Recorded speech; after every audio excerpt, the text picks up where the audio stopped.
या महोदयांनी पूर्ण महानगरपालिकेवर प्रशासनावर दबाव टाकून 3,414 मीटर जागा संपादित करायची। सत्ताधारी पक्षाचा आमदार आहे म्हणून वाटेल त्याप्रमाणे तो करेल का? याला 24 कोटी रुपये या जागेच्या संदर्भात या आमदाराला 24 कोटी रुपये देण्याचा निर्णय झाला। मी अधिक बोलण्यापेक्षा इकडे नगरविकास खात्यामध्ये काय चाललं आहे मी असं म्हणणार नाही, पण मीरा भाईंदरचे आमचेच मंत्र्यांचं स्टेटमेंट मी ऐकलं।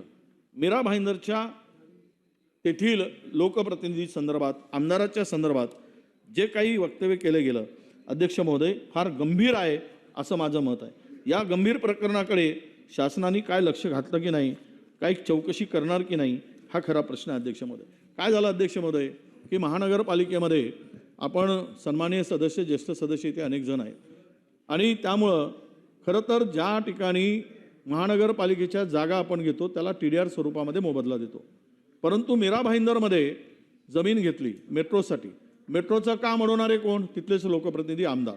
अरे तुमच्या भागात मेट्रोचं हे येतो, तिकडे मेट्रो येतो त्याचं काम तुम्ही अडवताय, मेट्रोच्या कामाला तुम्ही थांबवलंय तिकडे आणि त्यामध्ये मुख्यमंत्री महोदयांच्याकडे बैठक झाली आणि क्रेडिट नोटवर यामध्ये त्या सन्माननीय आमदारांनी त्याला परवानगी दिली आणि या मीरा भाईंदरच्या काशीवाडा मेट्रो स्टेशनच्या कामामध्ये केवळ जिन्याच्या लँडिंगसाठी 130 मीटर जागा लागणार होती, 1300 मीटर।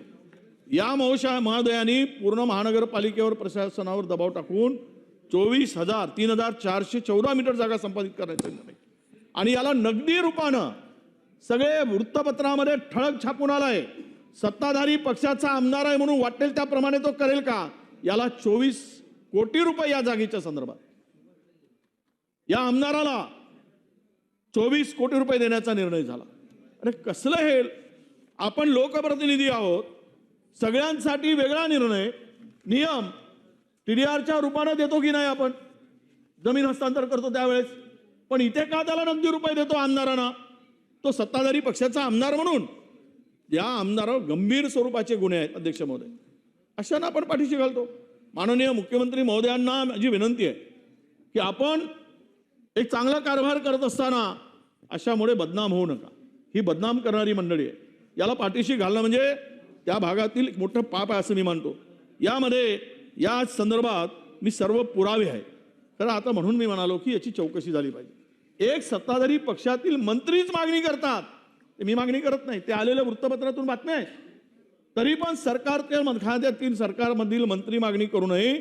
तिकडे आदिवासींच्या जमिनी गेल्या त्याचं त्या पुणे न करता त्यांच्यावर हॉटेल उभे केले, त्याची चौकशी होत नाही आणि या 24 मीटर रस्त्यासाठी 3,547 चौरस मीटरचा भूखंड संपादित करणं आणि 24.24 कोटी रुपयाचा निधी त्याला नुकसान भरपाई स्वरूपात रोख स्वरूपात दिला जाण्याचा निर्णय कॉर्पोरेशनने घेणं हा केवढा मोठा भ्रष्टाचार आहे। पहिलेच दबगाई झाली आहे मीरा भाईंदर आणि अशामध्ये याला या आमदारांच्या इच्छेपोटी जर आपण हे धंदे करत असू तर आपण त्यांना कुणाला न्याय देण्यासाठी बसलो आहोत हा खरा प्रश्न अध्यक्ष महोदय। मी सांगितलं की फक्त 133 मीटर जागा लागत होती, त्यांनी असेच दिलं असतं स्टेशनसाठी, दुसरा लोकप्रतिनिधी असता तर। तुम्ही आम्ही आमच्या भागात एक स्टेशन होतो आहे, तब्बल 1 वर्ष त्याला अडवत आहे आणि तुम्ही जागा देत नाही तुमची जागा म्हणून आणि त्याचा मोबदला घेण्यासाठी 24 कोटी रुपये वसूल करताय।